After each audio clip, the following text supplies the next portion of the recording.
an event that is scheduled to get underway here in a couple of moments. They call it the Puerto Rico Se Respeta news conference. Respeta is the Spanish word for respect, and this is obviously in response to the comments made by a comedian at Trump's rally in Madison Square Garden a couple of nights ago.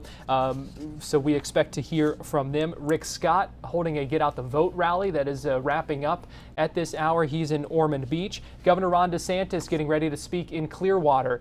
We expect him to talk about opposing Amendment 4.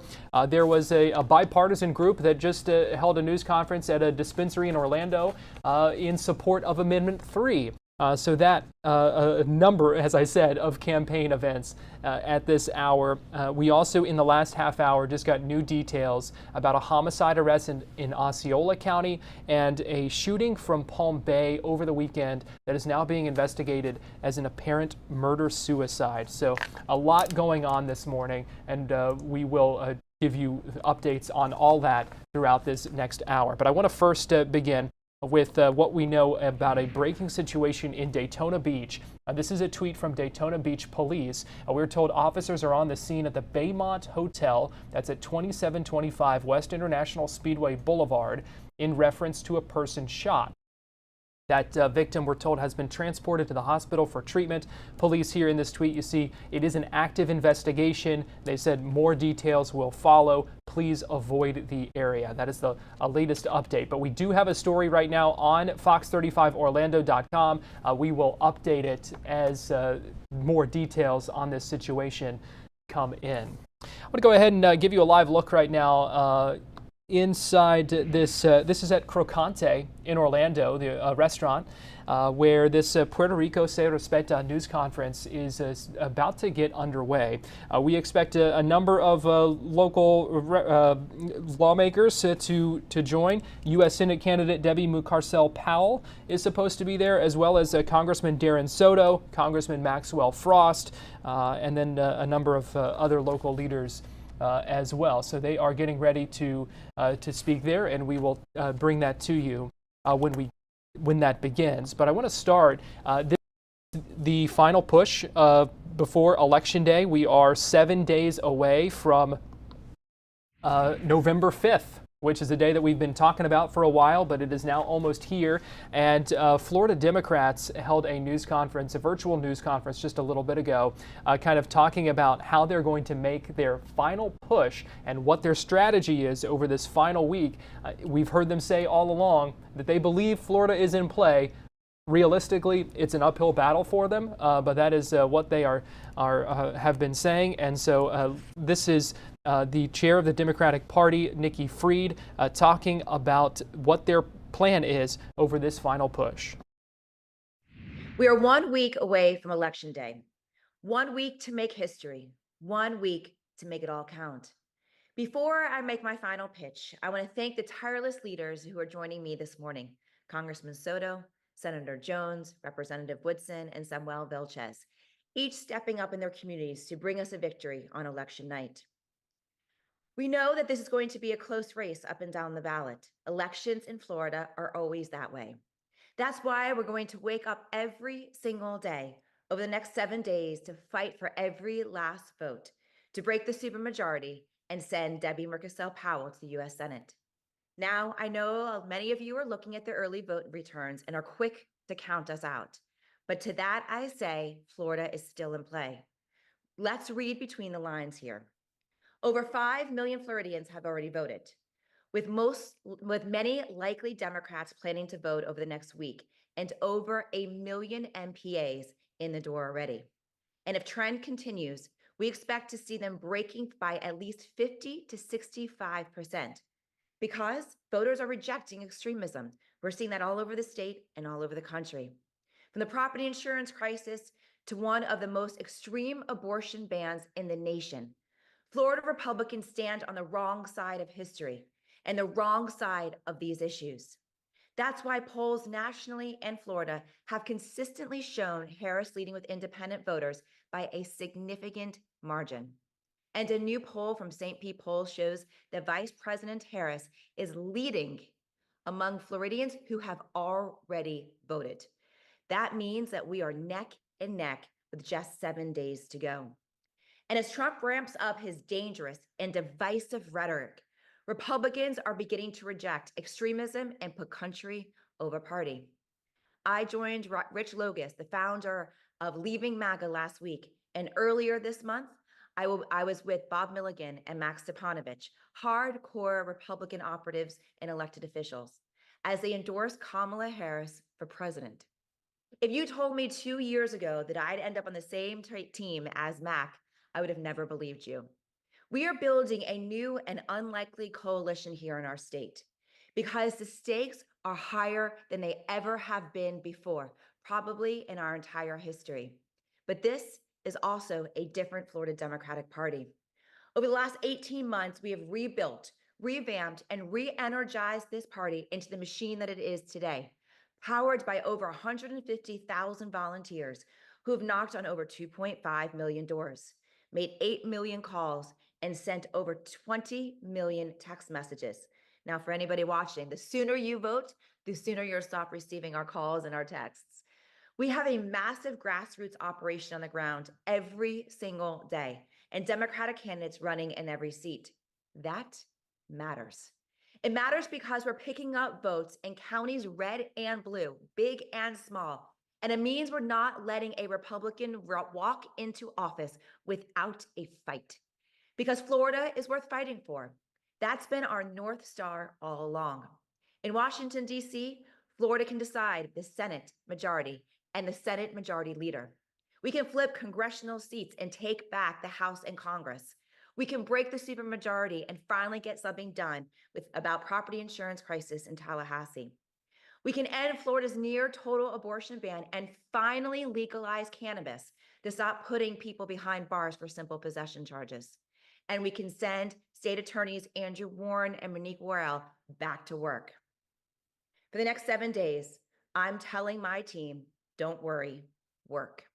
In just 1 week, Florida will show the state and the nation what hard work gets you. The 22.4 million Floridians of this great state deserve everything we've got.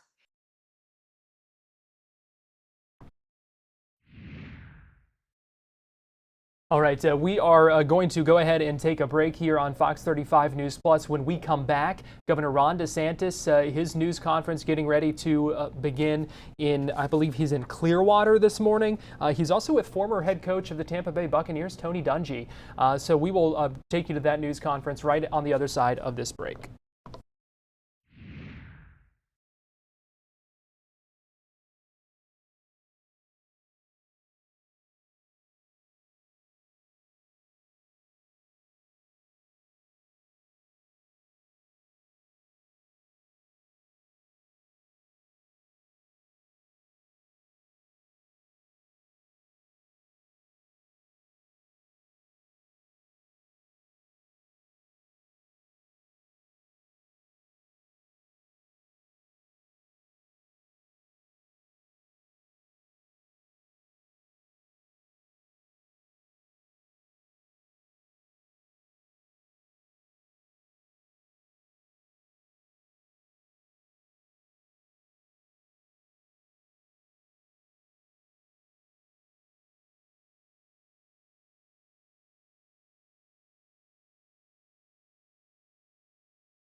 You're watching Fox 35 News Plus, streaming on Fox Local. Welcome back into Fox 35 News Plus. I am Garrett Weimer, and thanks for joining us here on this Tuesday morning. We are still tracking a number of events, including 2 events that are going on live right now. Governor Ron DeSantis just began speaking in Clearwater, so we are going to take you there as he is speaking with doctors against Amendment 4. Let's listen in.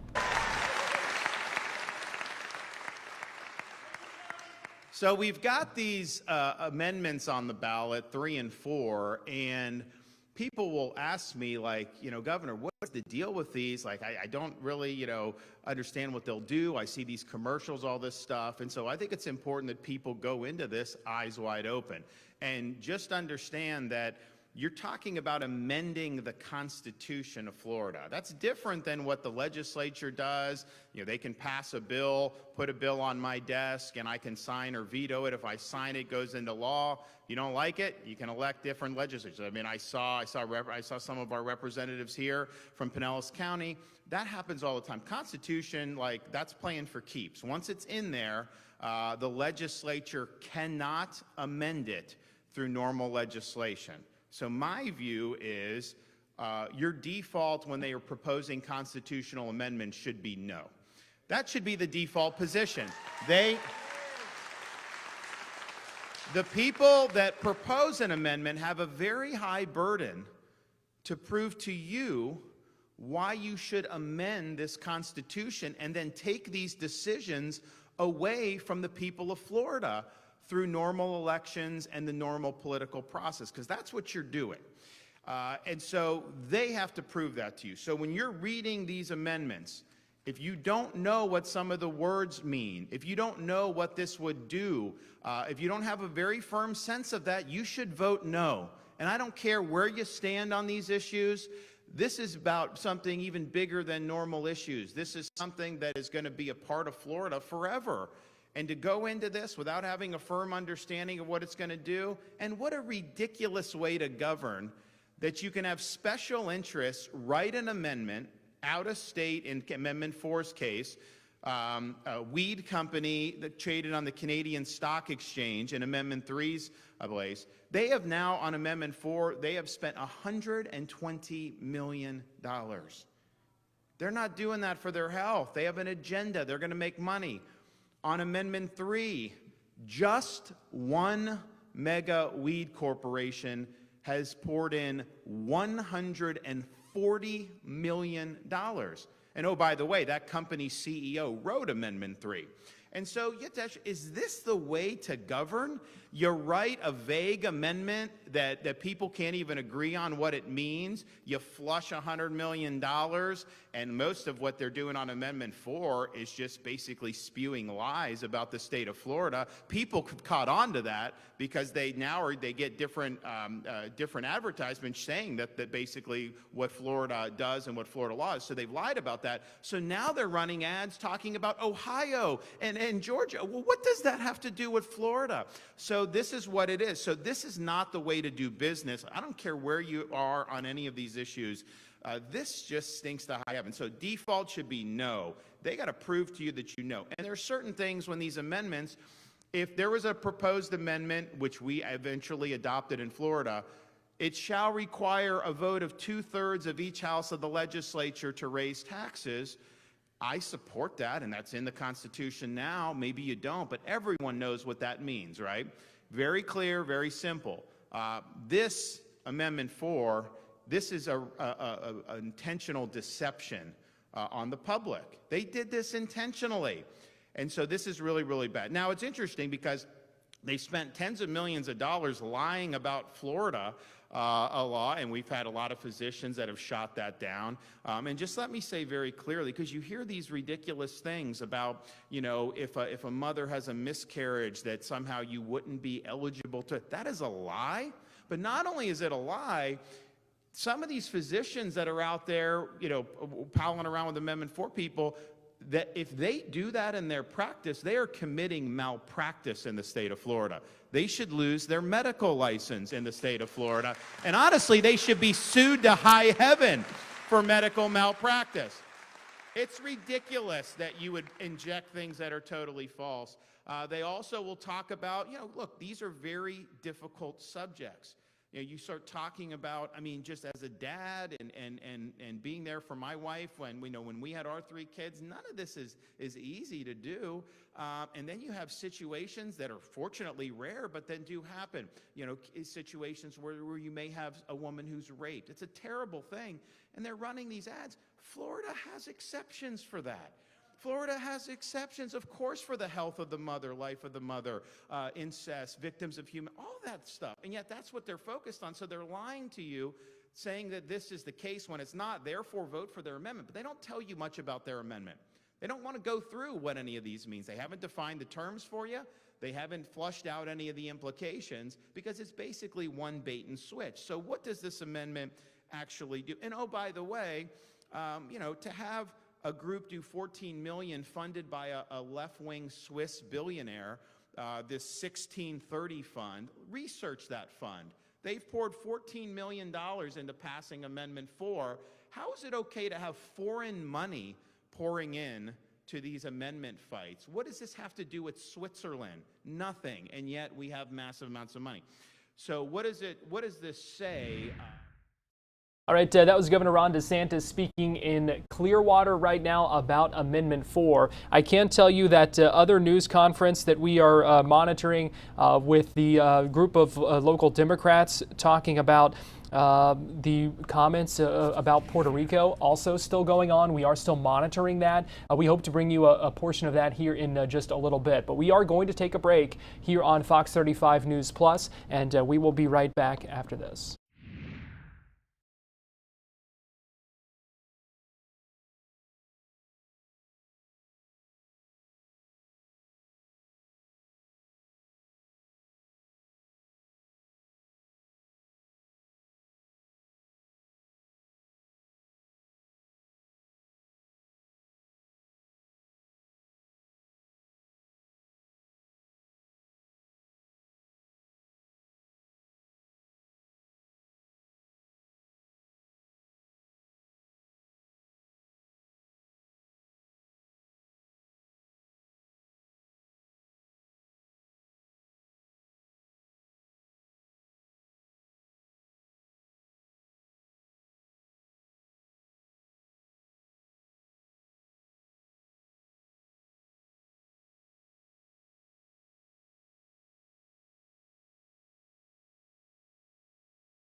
You're watching Fox 35 News Plus, streaming on Fox Local.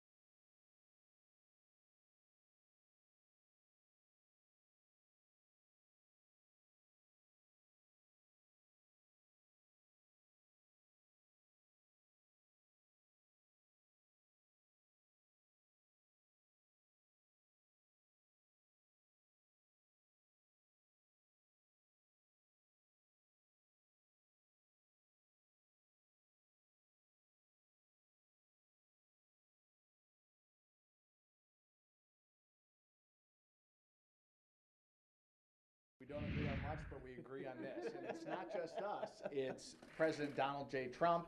It's Kamala Harris. It's the Florida Democrat Party. It's the Florida Libertarian Party. Other great conservatives besides Donald Trump include myself, Sheriff Gordon Smith, a lot of people on the left. But listen, this is truly a bipartisan issue. And listen, we live in the great state of Florida, and this is the way we can continue to make Florida the freest state in the country. But for me, it's all about safety. That's what, first and foremost, safety, safety, safety. And I always ask people is do you believe access is here? And with 850,000 people utilizing the marijuana ID card and another 2 million utilizing illicit markets, the question is you probably know someone that uses one of those two. If they use the medical ID card, then great for them. If they don't use the medical ID card and they access it through the illicit markets, then they're putting themselves and their families at risk, because ultimately there could be adulterated substances on some of these products that people buy. Number one, gets people sick, they could die. And number two, it's they have the unfortunate incident of getting pulled over, getting stopped by the cops. They could be one of the 16,000 people that were arrested and prosecuted for minor possession of marijuana. The other side likes to say it doesn't exist, doesn't happen. People don't get arrested for marijuana. Tell that to one of the 16,000 people just last year in Florida that were arrested for it. And obviously, like Kim's talked about, the Miami Herald article today, talking about the 4,200 people specifically that were arrested, 60% of which are people of color, disproportionately impacting people that are brown and black. And so for me, safety first and foremost, decriminalization, it's long past due, this issue, time to put it away. And number three, just like Kim said, 24 states in the District of Columbia have passed, legalized the adult recreational use of marijuana. Some states that did it early didn't do it right. And the opposition likes to talk about some of those issues. They like to talk about some of the issues in Colorado, California, New York City. The difference between those states and some of the states Kim mentioned in terms of Arizona, Missouri, Ohio, is you have very liberal states with liberal governors, versus Republican states with Republican governors and Republican legislatures. And in the states where they've passed it recently, where they had strong conservative leadership, they've done it the right way. Here in Florida, we do have the 6 months to pass the implementing bill.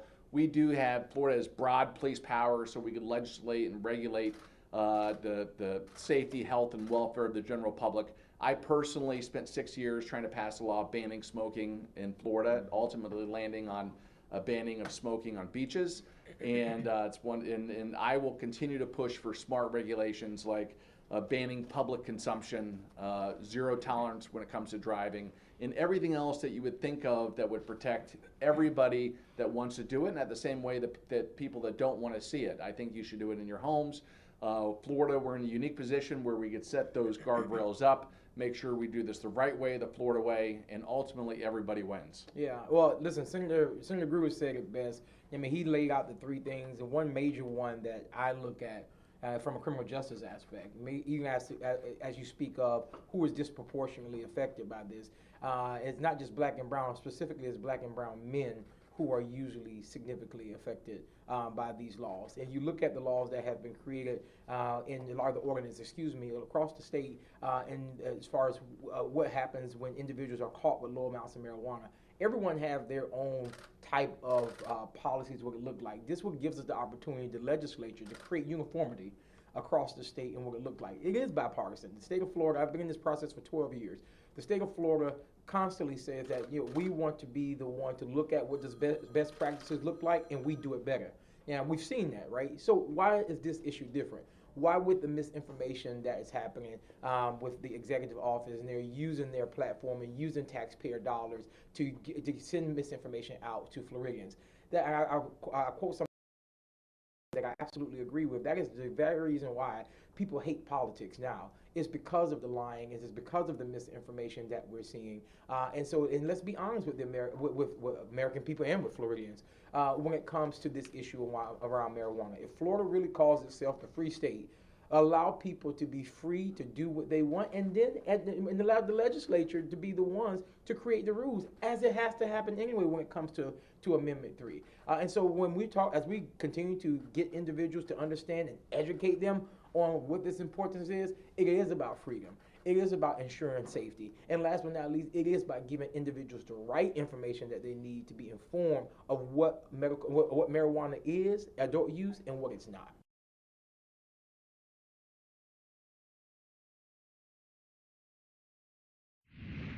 So that was that news conference about Amendment 3 there. Let's go ahead and take you inside this news conference going on right now at Crocante in Orlando. This is a Puerto Rico Se Respeta news conference. You can see them holding signs there.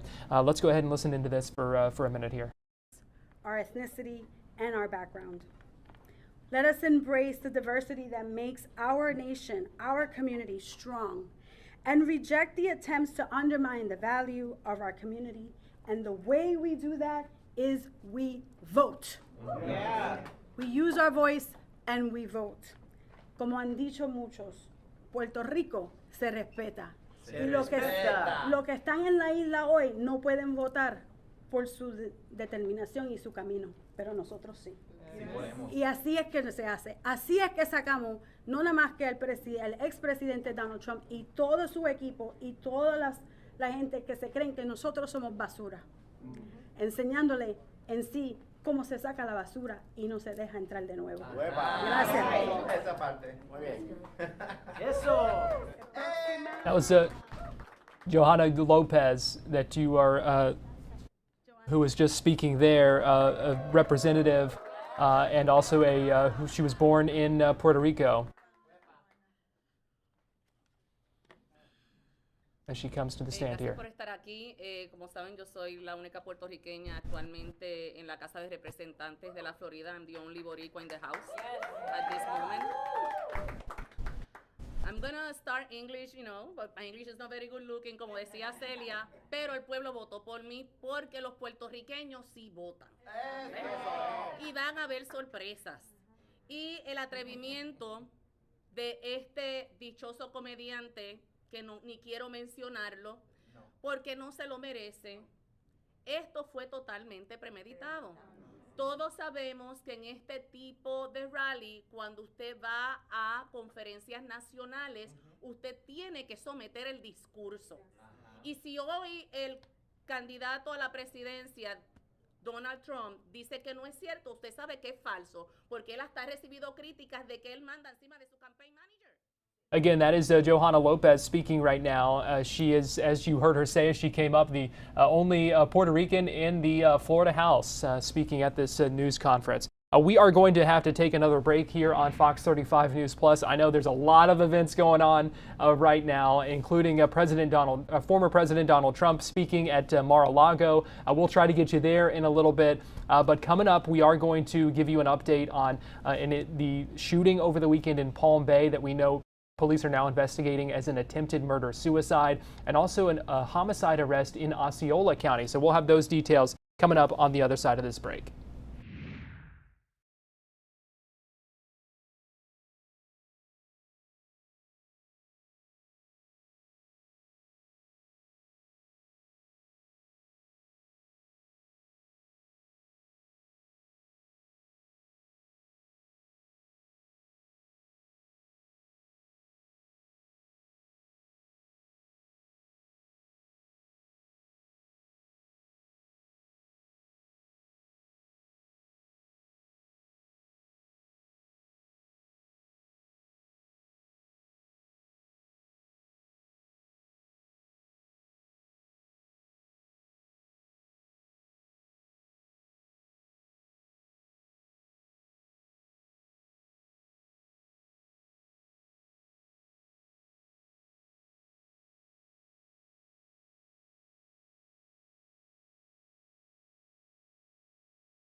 You're watching Fox 35 News Plus, streaming on Fox Local.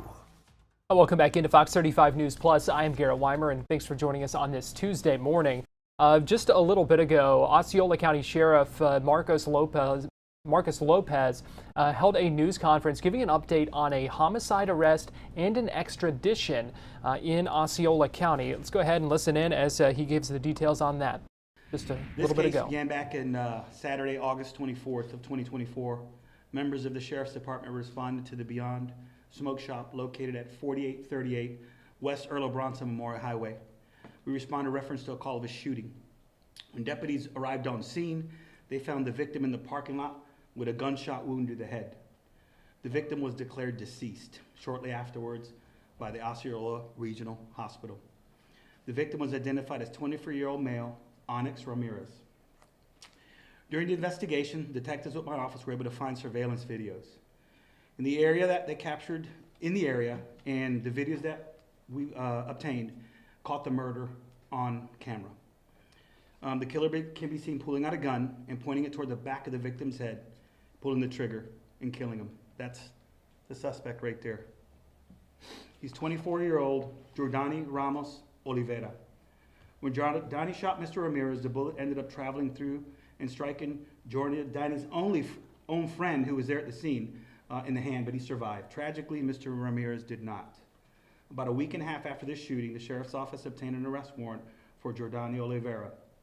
In the process of obtaining the warrant, we learned that Jordani had fled to Puerto Rico. Luckily, your sheriff and our agency has an agreement with the government of Puerto Rico to assist each other in the apprehension of wanted criminals. It's an MOU, and when they flee over there, we start making phone calls with our liaison here, and it's a little bit of a faster process. We gather that intel, and we find out where they are, and then they'll detain them based on our warrants. And this agreement always comes in pretty handy. I established that when I first took office. He was arrested and detained not even 24 hours after we let Puerto Rico know that he was of the island. He was detained in Puerto Rico, and he went through the extradition process. This weekend, he was brought back to Osceola County without incident. He's now awaiting prosecution on murder charges and is sitting in the Osceola County Jail with no bond. I want to thank Puerto Rico's law enforcement professionals for handling this case so effectively. I also want to thank the State Attorney's Office for their communication in this case. We had excellent communication with the state to make sure we're on the same page, and as we arrested and processed Jordani for murder. And these guys right here, homicide detectives, they do a great job. They worked 24 hours, 36 hours, 40. They work around the clock to make sure when things like this happen, they take it personal, and they make sure that they work hard so we can follow up on all leads and effect the arrest. And they're working with law enforcement technologies, which in this case, we've had about 9 murder cases in Osceola. It's very low, and a majority of them were caught on video through our surveillance cameras in our real-time crime center. So the technologies have been working in our favor in helping apprehend suspects. We're still growing, but I'm just proud of our law enforcement deputies and our agency and how we've come along these last few years.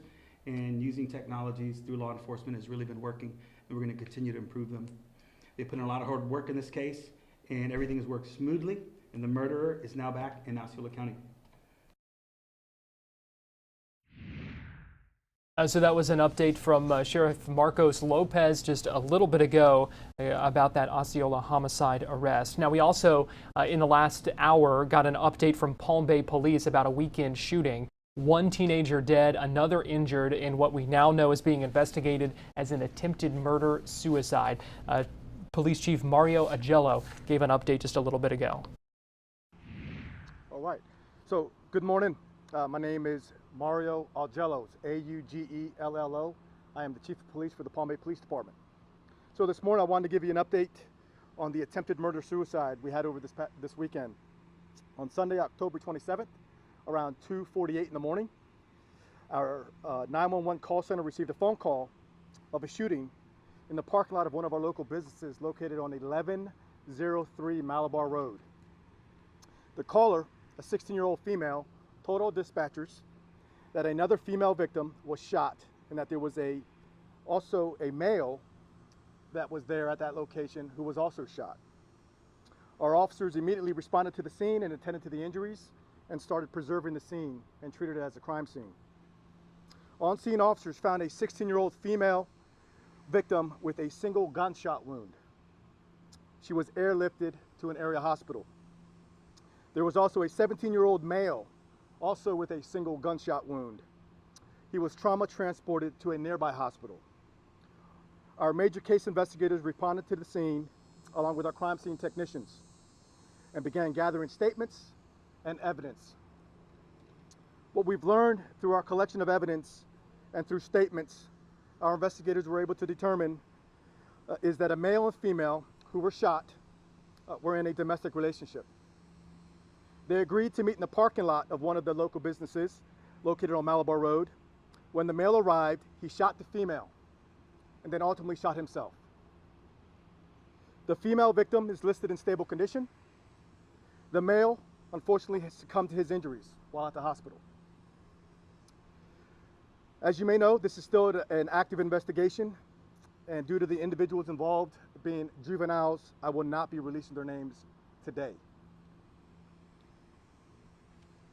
As you can imagine, this is a senseless tragedy involving two juveniles, two teenagers, and it's unfortunate. My thoughts and prayers go to the families of all involved and all the individuals that were affected by it. So with that, I'm going to open up for a few questions. All right, that was the update there from the Palm Bay Police Chief talking about a tragic situation over the weekend. One teenager dead, another injured in that attempted murder-suicide. We are going to take a break here on Fox 35 News Plus, but when we come back, we're going to talk a little weather and track the tropics as well with Fox 35 Storm Team meteorologist Jessica Dobson. So keep it right here. More to come in just a minute.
And Fox 35 Storm Team meteorologist Jessica Dobson joins me now. And Jessica, you've got that radar behind you, but not a whole lot for us to look at there right now. Yeah, so far so good. We've only had a couple of, really isolated showers so far this morning, and they've really been confined to northern Volusia and parts of Flagler County. So we're not expecting a washout either, just about a 20 to 30% chance of rain, which totally manageable, similar to like what we saw yesterday, right? So we've had a couple of these isolated downpours, and taking a closer look, we do have a couple of these showers near Mound Grove, and we haven't had a whole lot in the way of issues as far as them lasting very long. They've been moving off to the west pretty quickly at this point. A little further to the south, we've had a few showers near the Daytona area and the Daytona International Speedway area. We've even had a couple of droplets on the lens of our camera there and Daytona Beach. So certainly had some rain. We've had confirmation that there is rain, and we have more on the way. We have more more showers that will continue to push on shore, and they're not going to last very long. That's going to be one of the bigger takeaways. You'll notice that they're going to really stay confined to the areas near the coast, and a couple of sprinkles might linger into parts of eastern parts of Orange County, things like that, which we'll talk more on those rain chances in a moment. But for today at the beaches, low tide does take place at 12:47, and then high tide returns at 6:56 in the evening. We are looking at some choppy surf once again due to those onshore winds, and that can lead to that high risk of rip currents. And today in Daytona, we'll be right around 80 degrees in terms of our high temperature. Meanwhile, in Satellite Beach, though, if you're going to be heading out, we do have a couple of those afternoon showers and even a few rumbles of thunder that can't be ruled out. Most of those thunderstorms, I think, are really going to stay, though, further offshore. But if you're heading out to the beaches, just keep in mind, if you do hear thunder or see lightning, it's a good idea to head inside. It's going to be a pretty quick moving shower in thunderstorms, so just make sure you head back indoors if you do hear that or see that.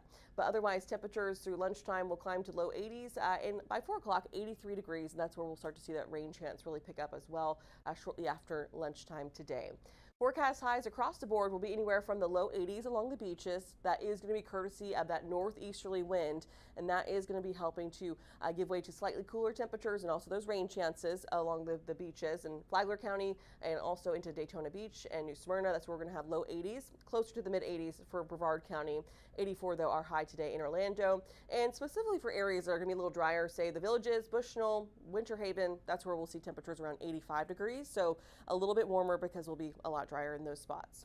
So those rain chances I mentioned, and you can see the brighter shades of green, that's where we're going to be expecting the higher chances of rain. So a 30% chance there along the coast, and then a 20% chance further inland, just for maybe an isolated shower, a sprinkle or two. That's probably at most what we're going to be dealing with.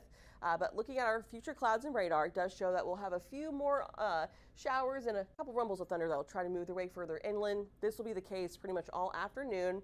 And then looking at 3 o'clock, this is what the radar could potentially look like, just a general idea and the trend. So we'll continue to expect these very hit and miss, very isolated.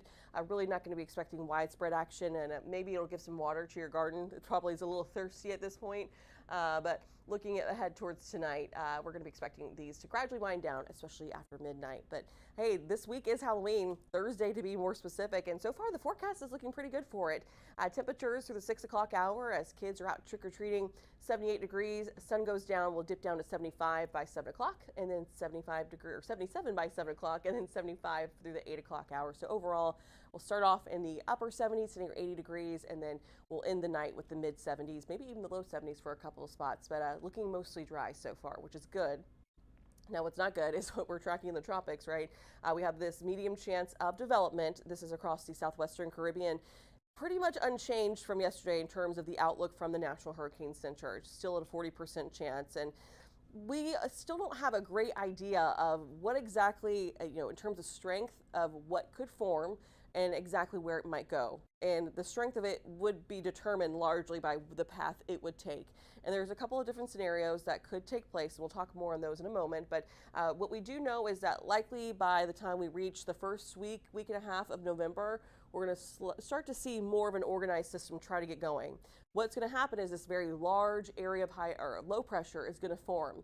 And those typically take a lot longer to get their act together because there's a lot more it has to do in order to become more organized. There's a lot more it has to work with in terms of just real estate in general. So we are going to be expecting that a tropical depression, though, to form likely this weekend, so into Saturday and Sunday. Now, beyond that is where we have a lot more question marks. And that's where we could see a couple of these different scenarios play out.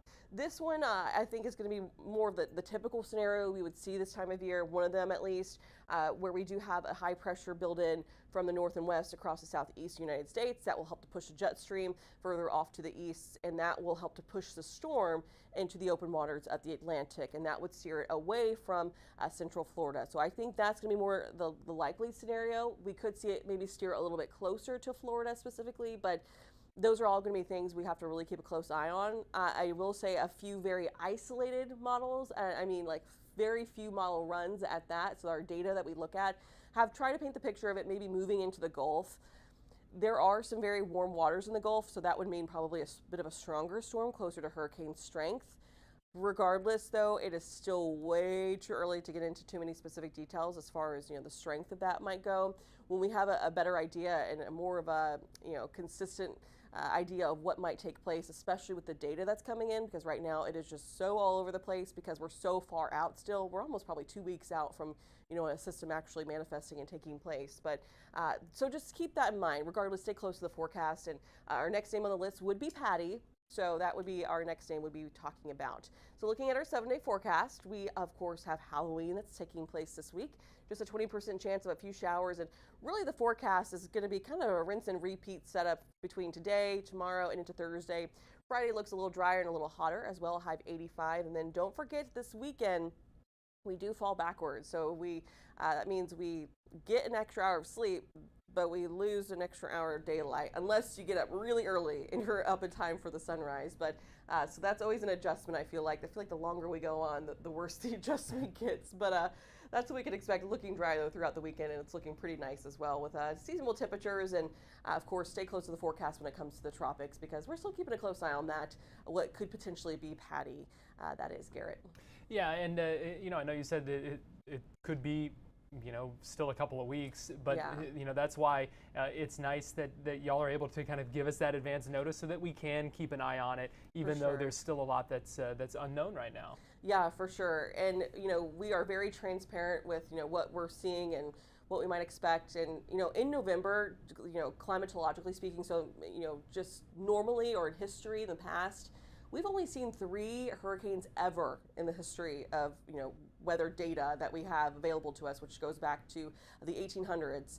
We've only had 3 landfalling hurricanes in Florida ever. So in the month of November, I should add that part. In November. So that should help give us a little bit of ease of mind, at least a little bit, just because it would be very unusual for it to take a track into the Gulf. But regardless, we will let you know if there's anything of concern.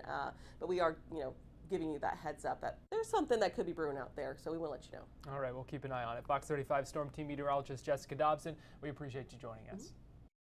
And now we want to go ahead and get you to Mar-a-Lago, where former President Donald Trump is speaking right now.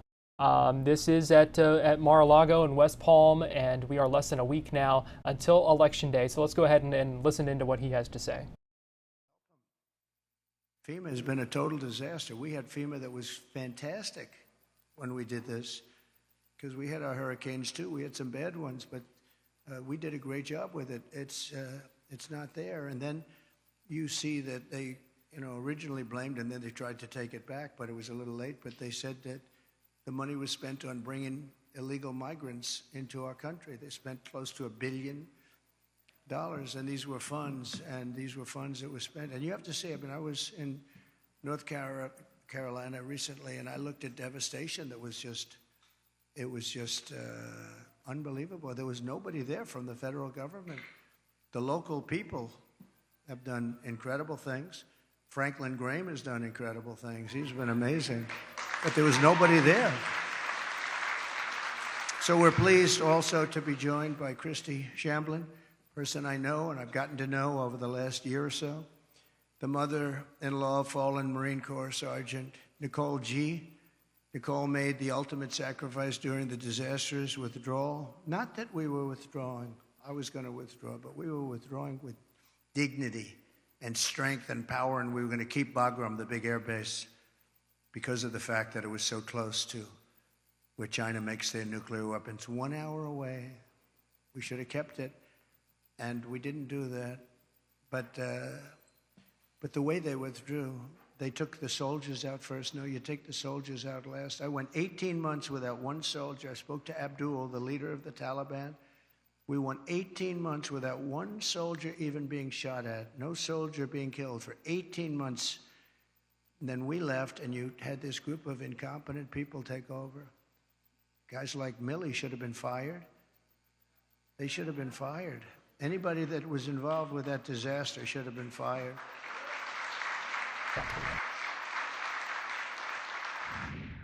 All right, I want to get you now to Clearwater, where right now, this is Tony Dungy, former head coach for the Tampa Bay Buccaneers, speaking now at this news conference alongside Governor Ron DeSantis. Same people that wrote it, the same vague language is written here. Glad to see the governor, secretary talk about that and what that means. I did a 3-minute video to try to educate people on that, and it's important. We need to know what we're voting for. You can vote for or against, but please know what you're voting for. I thank these medical people to come up here and talk about what this means medically and what it doesn't mean and dispel some of the fears. I am so upset when people say, oh, we need to get this passed because women in Florida are in danger when they're pregnant. No, they're not in danger when they're pregnant. Okay? We have health care. We have some of the best health care in the world here, and it's available. Okay? And it's not going to be withheld if this amendment doesn't pass. So that's important. But even more important to me and my family, it's personal, because I happen to believe that these babies in the womb are lives.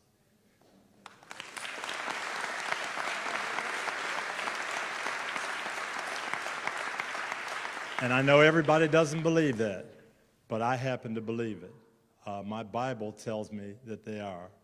And I know everybody doesn't believe that. Yo quiero darle ese paso a tantos jóvenes latinos que quieren llegar alto.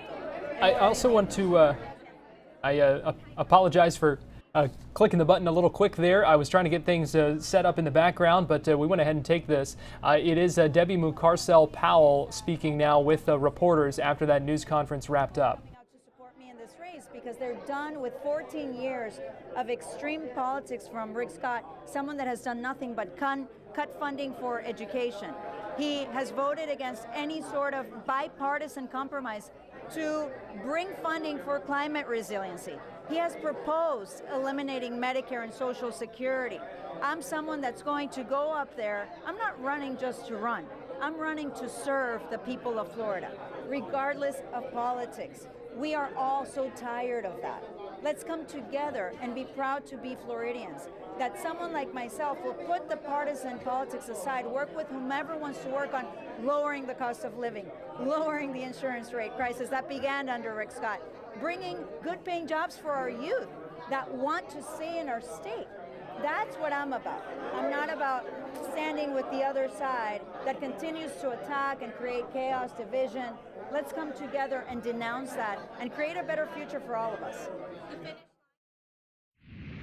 All right, Governor Ron DeSantis is now back at the podium in Clearwater, and let's go ahead and listen back into what he has to say as we finish up here on Fox 35 News Plus. Debate generally can agree that you don't take away the rights of parents, you don't have no meaningful limits, you do not open the door for taxpayer funding of abortion, and you ought to tell people what your amendment's going to do. You shouldn't just have a vague amendment and then punt it all to the courts so that liberal judges get to rule the state of Florida. That's not what we want. So thanks everyone for that. I just want to say while we're here, you know, we have Amendment 4. We also have Amendment 3. And again, I think it's important to ask, how did this get here, Amendment 3? It wasn't put on by the people at all. It was written by the CEO of a major mega marijuana corporation. Like, that's admitted. So, and this is a corporation that's publicly traded on the Canadian Stock Exchange. So as a CEO, you have a fiduciary duty to maximize returns for your shareholders. So you could not write an amendment that was good for Florida but somehow bad for your company. In fact, you have to write the amendment that is going to allow your company to monetize this as much as possible. That's the duty. So just understand what's going on here. It's a one company CEO writing an amendment. And how much have they put into it? $141.9 million to buy their way into your Constitution in the state of Florida. I don't care if you hate weed or you love weed. Is there anybody thinks that this is a healthy way to conduct a Republican form of government? Of course it's not. It's a total farce. So that's how it got on the ballot. And if you vote yes on 3, you are voting to enrich this company, because they wouldn't have spent $141 million if they didn't think they'd make a hell of a lot more money on the back end. I can tell you that. And not only is that a problem, but the way this is written, it's so egregious what they're doing. So, for example, you'll sometimes hear, like the media say, questions about marijuana legalization. That's not really the question. All right, we've been listening to Governor Ron DeSantis there, first speaking about Amendment 3, then at the end there speaking about, first speaking about Amendment 4, the abortion amendment, and then speaking about Amendment 3 at the end there, which would legalize recreational marijuana. So a lot of campaign events going on, continuing to go on at this hour, and we appreciate you joining us here on Fox 35 News Plus. Coming up next here on Fox Local is Central Florida Eats. We hope you stay tuned for that, and then we'll be back live with another live half hour coming up at 4:30. For now, I'll leave you with a view of downtown Orlando.